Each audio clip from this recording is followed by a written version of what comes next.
3 August, 5 August এবং 8 আগস্টের আগ পর্যন্ত বাংলাদেশের অবস্থানটা কিরকম ছিল? সমস্ত কিছুর আপনি ধরেন মালিকানা আমি না বলি, প্রতিনিধিত্ব তো শিক্ষার্থীদের হাতেই ছিল, ছাত্রদের হাতে। না না এই জায়গায় আপনি প্রথম দিনেই তাহলে এই জায়গায় আমাদের এনসিপি আসলে শুরুর থেকে খেয়ে হারাইছে। এই জায়গায় দেখেন, আমরা বিএনপিকে আমাদের সহযোদ্ধা, সাথী, সঙ্গী, মেন্টর মনে করছে, কিন্তু বিএনপি এর প্রতিদানটা দেয় না। প্রতারিত হয়েছে। বিএনপি যুবলীগ নেতা চুপুর হাতে শপথ নিতে প্রতারিত হয়েছে। আমার সমালোচকের তো আমরা তো সাধারণত কেউ কথা বললে কথা বলি না, সমালোচক এই সুযোগটা নিচ্ছে। অনেক কথার মধ্যে এখানে কথা বলার দরকার ছিল, তা আমি ছোট করেই বলি। উত্থানটা হয়েছে আমাদের এই ছোট ভাইদের সংগঠন এনসিপি, একটা ঐতিহাসিক উত্থান হয়েছে এই জুলাই আন্দোলনের মধ্যে দিয়ে। এটা নিয়ে কোনো বিতর্ক নাই। তাদের প্রতিনিধিত্ব এবং তাদের যে নেতৃত্ব সেটা ঐতিহাসিক এবং ইতিহাসে লিপিবদ্ধ থাকবে।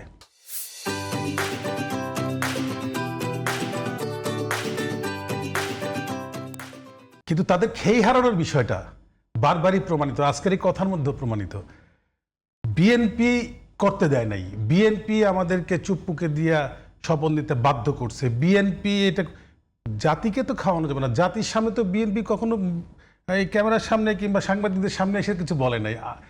আপনারাই বলছেন আমাদের নেতা ছিল that time he was in foreign, লন্ডনে ছিল।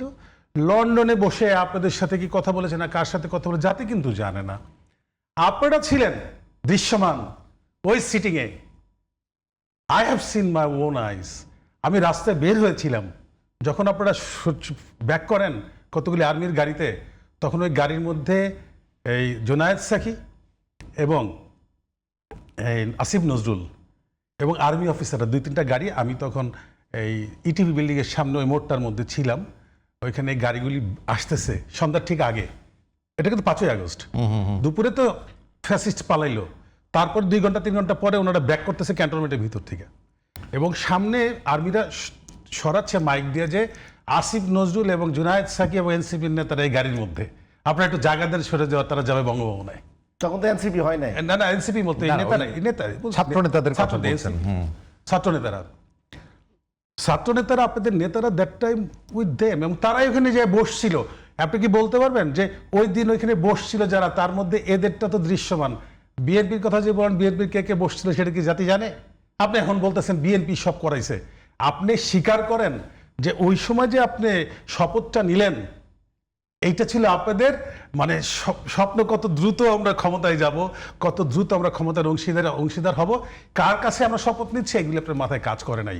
কিন্তু কাজটা করছে পরে, যখন আপনারা এটা সুবিধা নিচ্ছেন 1-1.5 বছর, আপনারা যখন ফুলে ফেপে উঠছেন বিভিন্নভাবে এবং আপনারা পরিচিতি পাইছেন, দল গঠন করছেন ক্ষমতায় থাকা, তারপরে আপনাদের ভিতরে আসছে যে আমরা কি করছি, এইটা যাই করছি পাবলিক, জনগণ ভুলে নাই কিন্তু যে আপনি যে শপথ নিয়েছেন। এই আপনি কি বলেন যুবলীগ নেতা যদি হয়ে থাকতে পারে, আই ডোন্ট নো, বাট এখন যুবদল নেতা না, আমরা যুবদল নেতা, সেটা ঠিক আছে, উনি মানে চুপ্পু যুবদল নেতা না। এগুলি আসলে আপনারা যেটা বলতেছেন না, এগুলি সমস্ত অনিয়ার, এখন জিন্দাবাদ বলে তো এই সমস্ত আলোচনা একটা মানুষকে আপনারা, আমি কিন্তু বললাম যে বক্তব্যটা আসলে কিভাবে দেয় রাষ্ট্রপতি। একটা মানুষ, he is the president of Bangladesh. এই চেয়ারটা আপনাকে, এই চেয়ারটাকে সম্মান করতে হবে। আপনি যখন শপথ নিয়েছেন তার হাতে, আপনার চেয়ারটাকে সম্মান করতে হবে আপনাকে।